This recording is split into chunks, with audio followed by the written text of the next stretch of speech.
So hi guys, நான் உங்களிடத்துல இந்த பாணி. ஸோ இன்றைக்கி வந்து நம்ம குண்டலினி இந்த சக்ராஸ், ஸோ அந்த நூலில் இருக்கக்கூடிய ஒரு முக்கியமான ஒரு செய்தி. இன்றைக்கி உண்டான செய்தி உங்களுக்கு ரொம்ப பிடித்தமானதாக இருக்கும். இந்த கால சூழலில் பெருவாரியாகங்க, ஆணோ பெண்ணோ பெருவாரியாக இந்த ஒரு கட்டம் அப்படிங்கிறத ஃபேஸ் பண்ணக்கூடிய ஒரு சூழல் அப்படிங்கிறதுல நம்ம இருப்போம். சரிங்களா?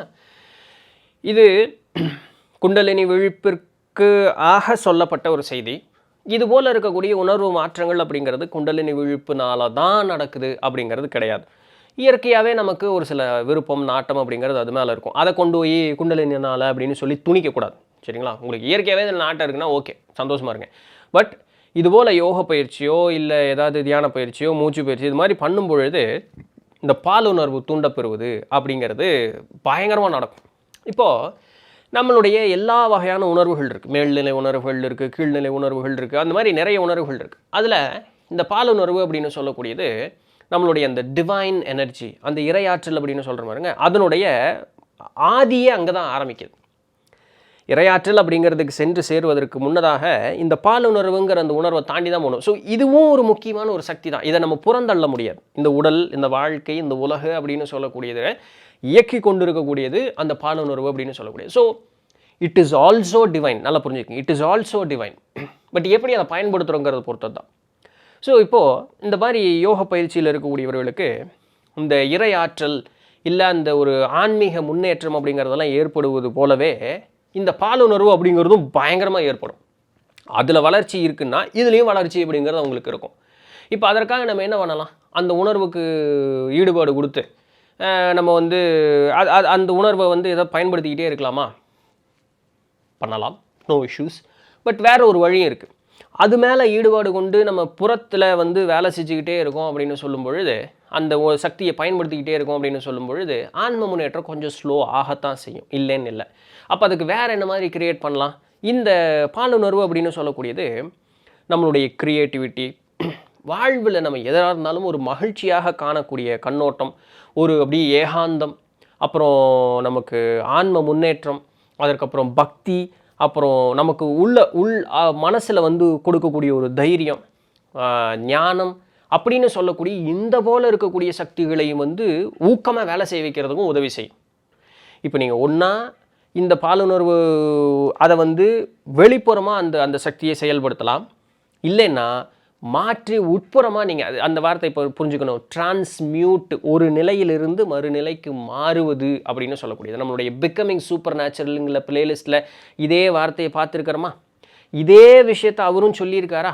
நம்ம மூச்சு பயிற்சியின் மூலமாக, நான் இந்த கை இப்படி வச்சும் பொழுதே உங்களுக்கு பிராணாயாமங்கிறத புரிஞ்சுக்கணும்.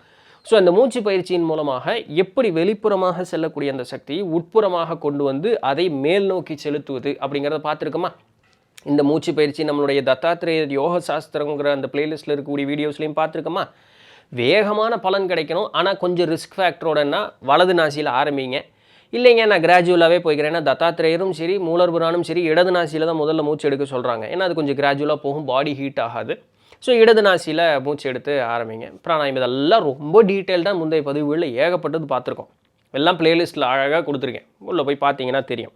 அப்போது இந்த தியானத்தின் மூலமாக, மூச்சு பயிற்சியின் மூலமாக இதுபோல் மேலெழக்கூடிய அந்த உணர்வுகளினுடைய அந்த சக்தியை உட்புறமாக செலுத்தும் பொழுது இந்த மாதிரி அபரிமிதமான ஒரு மாற்றம் அப்படிங்கிறத நம்மளுக்குள்ளே நம்மளால் கொண்டு வர முடியும். இப்போ நம்ம வாழ்ந்துக்கிட்டு இருக்கக்கூடிய இந்த கலி உலகம் அப்படின்னு சொல்லக்கூடியது, இங்கிலீஷில் அது அக்வேரியன் ஏஜ் அப்படின்னு சொல்கிறாங்க. இந்த கலி உலகத்தில் பாலுணர்வும் தூண்டப்பெறுது. சரிங்களா? இந்த உலக வாழ்வின் மீது இருக்கக்கூடிய பற்று அப்படிங்கிறதும் தூண்டப்பெறுது. அதே நேரத்தில் ஆன்ம முன்னேற்றமும் தூண்டப்பெறுது. என்னை பார்த்தா உனக்கு கோமாளி மாதிரி இருக்கா அப்படின்னு கேட்டால், ஆமாம் இந்த காலம் அப்படி தான் இருக்குது. உங்களுக்கு ரெண்டுமே கை கீழே இருக்குது, ரெண்டுமே சரிசமமாக உங்கள் கையில் இருக்குது, ரெண்டையும் எல்லாரும் பயன்படுத்திக்கிட்டு இருக்காங்கிறது அதில் பியூட்டியை. அதனாலேயே நமக்கு நிறைய குழப்பம் வந்து இது எது சரி, இது எது தப்பு. இப்போ இந்த பயிற்சி மேற்கொள்ளும் பொழுது நமக்கு அந்த பாலுணர்வு தூண்ட பெறும்போது நம்ம என்ன சொல்லிடுறோம்? இது சாமி என்னை சோதிக்குது, சாமி வந்து எனக்கு கொடுக்கக்கூடிய ஒரு ஒரு ஒரு சோதனை தான் இது, நான் வந்து ஜெயிக்கிறேனா இல்லையான்னு பார்க்குறேன். இது போல் இருக்கக்கூடிய உணர்வுகள் நிறைய பேர்த்துக்கு ஏற்படுது. நிறைய மத நூட்கள், மத ஆசிரியர்கள் அதை சொல்லித்தராங்க. ஒரு சிலர் என்ன சொல்கிறாங்க? நீ வந்து செலிபஸி, அதாவது வந்து பிரம்மச்சரியம் அப்படிங்கிறத கடைப்பிடிக்கணும், அந்த பால் உணர்வு அப்படிங்கிறத வெளிப்புறமாக செலுத்தக்கூடாது அப்படிங்கிற, which is every thing is okay, எல்லாமே ஓகே.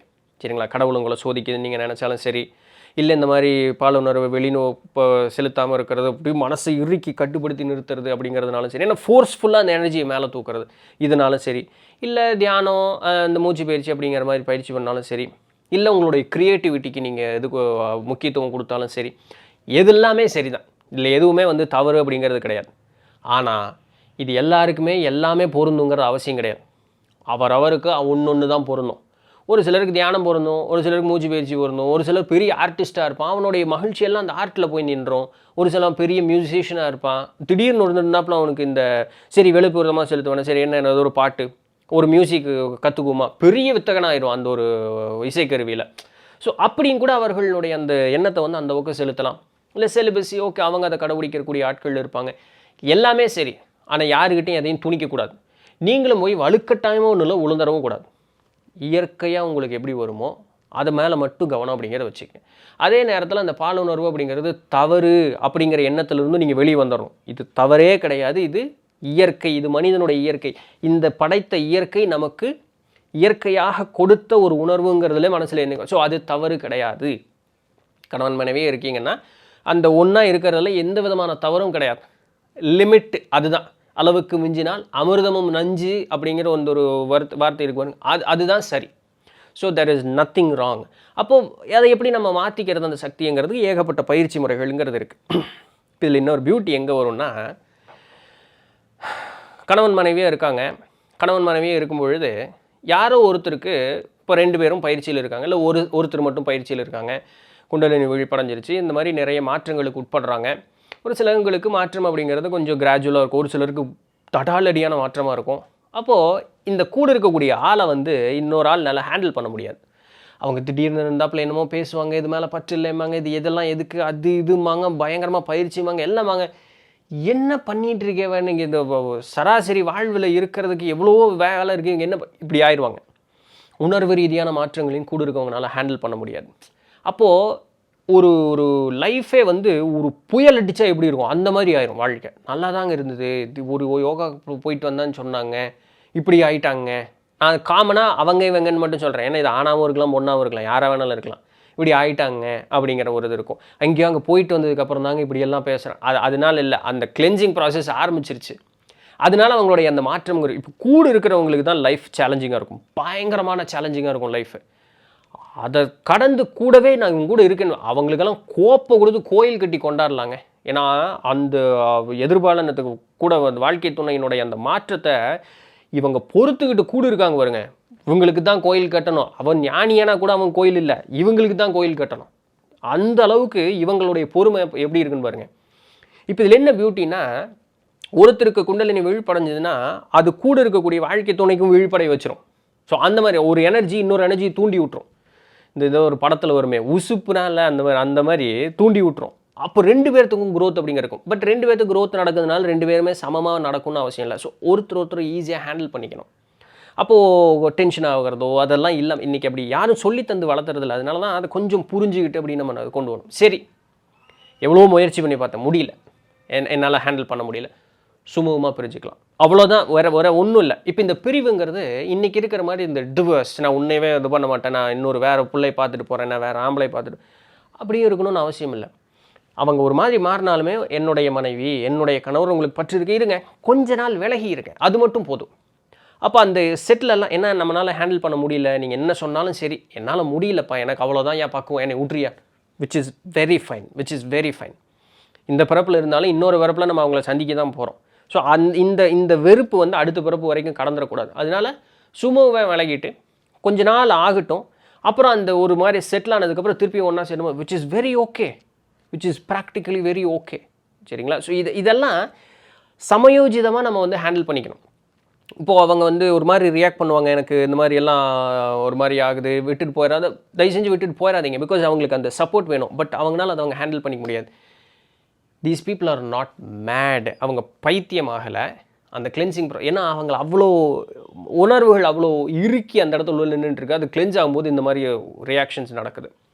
இதெல்லாம் நம்ம இந்த அளவுக்கு மோசமாக நம்ம நடக்கக்கூடாது அப்படின்னு விருப்பப்படுறீங்கன்னா பேசிக்கான எக்ஸசைஸ் பண்ணுங்கள், நல்லா சாமி கும்பிடுங்க, சாத்வீகமான உணவு அப்படிங்கிறது எடுத்துக்கோங்க. சரிங்களா? அசைவமற்ற உணவுகள் அப்படிங்கிறத எடுத்துக்கோங்க. வேறு என்ன, இந்த வேண்டாத பழக்கம் இருக்குது அப்படின்னு சொன்னால் அதை சரி பண்ணிக்கங்க. உங்களுடைய உணர்வுகளை முதல்ல நீங்கள் மதிக்கிறதுக்கு ஆரம்பிங்க. சரிங்களா? உணர்வுகள் மேலெடுதுன்னா அதை ஹேண்டில் பண்ணுங்கள். அப்போ ஆத்ம விசாரணை ரொம்ப ரொம்ப முக்கியம். இதை செய்ய ஆரம்பிங்க. அப்போது நீங்கள் வந்து ஒரு மாதிரி பைத்தியம் முடிச்ச மாதிரி ரியாக்ட் பண்ண மாட்டீங்க. உங்களால் ஈஸியாக அதை அப்படியே ஹேண்டில் பண்ணிட்டு போக முடியும். கூட இருக்கிறவங்களுக்கும் கொஞ்சம் நிம்மதியாக இருக்கலாம். சரி ஏதோ கொஞ்சம் அப்படி இருக்காங்க, அவங்க புரிஞ்சுக்குவாங்க. அது இல்லாமல் ஓவராக பர்ஸ்ட் அவுட் ஆகிடக்கூடாது. அது மட்டும் கொஞ்சம் கவனமாக பார்த்துக்கங்க.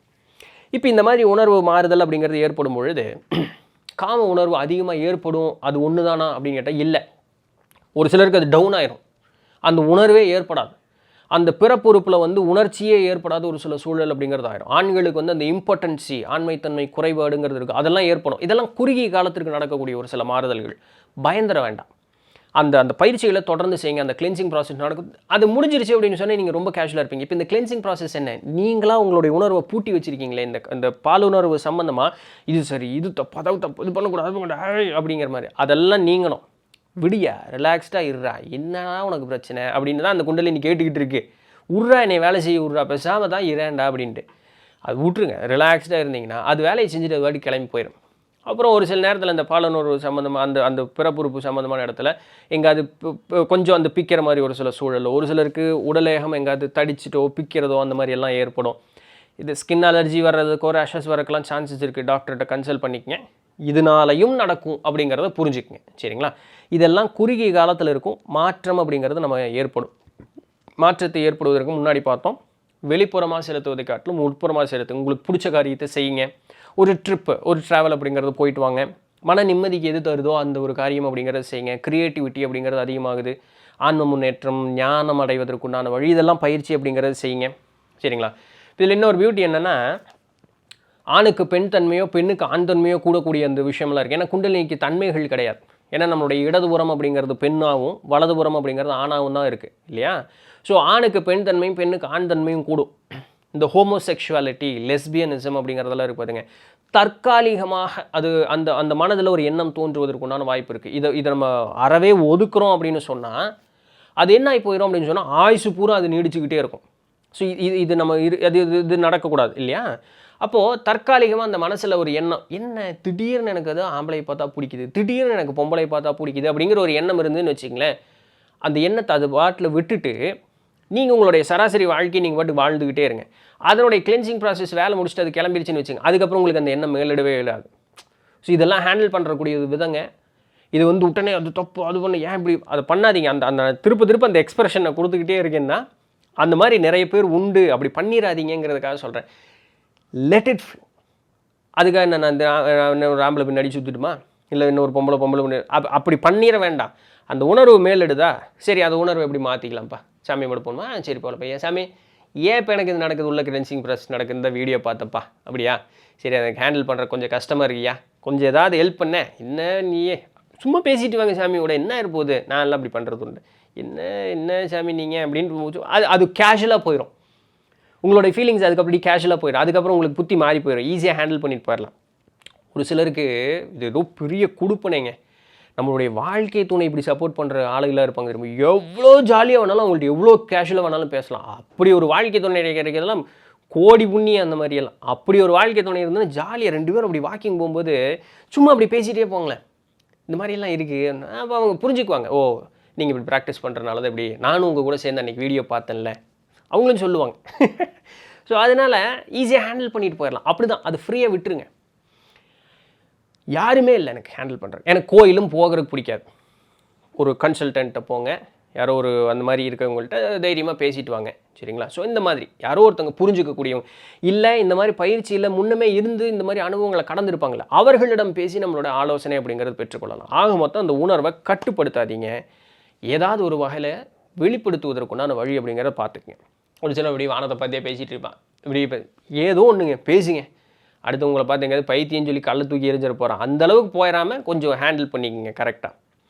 இப்போ இதில் இன்னொரு பியூட்டி என்னென்னா, இந்த மாதிரி உணர்வு ரீதியாக இல்லாமல் கொஞ்சம் பைத்தியம் பிடிச்ச மாதிரி நடந்துக்கிறது, அதுக்கப்புறம் ரொம்ப ஸ்ட்ரெஸ்ஸாக இருக்கிறது, ரொம்ப ரிலாக்ஸ் ஆகிடும், எந்த வேலையுமே சொல்ல மாட்டான், அப்படியே அசம்பந்தமாட்டமே கிடையாது, என்னத்த போய் அப்படின்ட்டு. இது எல்லாமே தவறு. ஸோ உங்களுக்கு பிடிக்கலேங்கிற உணர்வு மட்டும் மேலிட்டாலுமே அந்த காரியத்தை நீங்கள் ஏதோ ஒரு காரியம் தான், வேலைக்கு போகணும், காசு பணம் சம்பாதிக்கணும் இல்லையா, அப்புறம் சோறு திங்கணுமில்ல, பிச்சை எடுக்க முடியும், அப்போ அவங்க அதுக்கும் ரெடி ஆயிடுவாங்க. அது அது முன்னேற்றம் இல்லை, அது டெம்பரரியாக இருந்தது தான். அப்புறம் அவனே ஃபீல் பண்ணுவான், ஏன் தான் இப்படியெல்லாம் நடந்தனோ. ஸோ இது எதுவுமே தவறு, எதுவுமே பண்ணக்கூடாது. அது கேஷுவலாக அப்படி விடும்பொழுது அந்த ஆத்ம விசாரணை எல்லாம் செஞ்சுட்டு உணவு பழக்கம் அப்படிங்கிறதெல்லாம் மாற்றிக்கிட்டு நம்மளுடைய இருக்கக்கூடிய உறவுகளை சரியாக பயன்படுத்திக்கும் பொழுது இந்த மாதிரி விஷயங்களை எளிதில் நம்ம வந்து கடந்து போயிடலாம். இந்த கிளென்சிங் ப்ராசஸ் அப்படிங்கிறது ரொம்ப ஈஸியாகவும் நம்மளை விட்டு கடந்து போயிடும். ஸோ அந்த ஒரு மாதிரி மண்டைக்குள்ளே வந்து பைத்தியம் முடிஞ்ச மாதிரி நம்மளே ஆக்கிடக்கூடாது. அதுக்கு தானங்க உறவுகள் இருக்குது. அப்புறம் எதுக்குங்க உறவுன்னு இருக்குது? இன்றைக்கி யாருமே அதை மதிக்கிறது இல்லை இல்லையா? சரி, அதனால தான் இந்த மாதிரி எல்லாம் பேச வேண்டியதாக இருக்குது. ஏன்னா இது நம்மளுடைய கலாச்சாரத்தோட சராசரியாக இருந்த ஒரு விஷயம். நிறைய பேர்த்துக்கு இந்த ஆன்ம முன்னேற்றம் நடக்குதுங்கிறது கூட தெரிய வந்து, ஏன்னா அவங்க உறவுகளோடு சேர்ந்துருந்தாங்க. அந்த பக்தி அப்படிங்கிறது அவர்கள்ட்ட கூடியிருந்தா, அதனால் ஈஸியாக அது கிளென்ஸ் ஆகிட்டே போயிட்டே இருந்தது அவங்களுக்கு. எதையும் அவங்கள இப்படி வைக்கல அவங்க. இது ஏன், இது எதுக்கு அப்படிங்கிறது அவங்களுக்கு தெரிஞ்சிருந்தது. எனிவே, ஸோ இந்த மாதிரி எல்லா மாற்றங்கள் வரும்போது ஈஸியாக ஹேண்டில் பண்ணி உங்களை நீங்கள் வந்து கட்டாதீங்க. சரிங்களா? கட்ட உங்களுக்கு துன்பம் அதிகமாக தான் ஆகும். கிளென்சிங் ப்ராசஸ் நாள் தான் நீடிக்கும். இப்போ இந்த பிராணிக் ஹீலிங் மாதிரி இருக்கக்கூடிய இதெல்லாம் போனீங்கன்னா அவங்கள கிளென்ஸ் பண்ணி கொடுப்பாங்க. நீங்களே படிச்சுக்கவும் செய்யலாம். ஸோ அதுவெல்லாம் வந்து இன்னும் ஈஸியாக அந்த கிளென்சிங் எல்லாமே ஈஸியாக நடக்கிறதுக்கு உண்டான வழி அப்படிங்கிறது எல்லாமே இருக்குது. ரைட்? ஸோ இதெல்லாம் பல வழிமுறைகள். நீங்கள் வந்து இந்த மாதிரி உணர்வுகள் மேலிடும் பொழுது அதை எப்படி ஹேண்டில் பண்ணுறது அப்படின்னு சொல்லிட்டு இப்படி ஒரு சூழல் நீங்கள் இருக்கிறீங்கன்னா கரெக்டாக உங்களை வந்து இவ்வளோ தூரம் பேசியிருக்கோம் இல்லையா, எல்லாத்துலேயும் உங்களை கரெக்டாக ஹேண்டில் பண்ணிக்கிறதுக்கு உண்டான வழி அப்படிங்கிறத பார்த்துக்குங்க. அடுத்து இந்த கிளென்சிங் ப்ராசஸ் நடக்கும் பொழுது நம்மை சுற்றி இருக்கக்கூடிய அந்த ஒரு உலகம், நான் காலையிலேருந்து வேலைக்கு போகிறேங்க, 9 to 5 ஜாபுங்க, நான் என்னங்க பண்ணுறது, அந்த மாதிரியெல்லாம் ஆளுங்க உண்டு இல்லை, அடுத்த பதிவில் பார்ப்போம். ரைட்? ஸோ இன்றைக்கி உண்டான வீடியோ உங்களுக்கு பிடிச்சிருந்திருக்கும், இன்ஃபர்மேட்டிவ் இருந்திருக்கும் நம்புகிறேன். நாளைக்கு வேறு ஏதாவது ஒரு சுவாரஸ்யமான செய்தியில் சந்திப்போம். அது வரையும் தொடர்ந்து இணைந்திருங்கள். நான் உங்கள் இடத்துல நன்றி.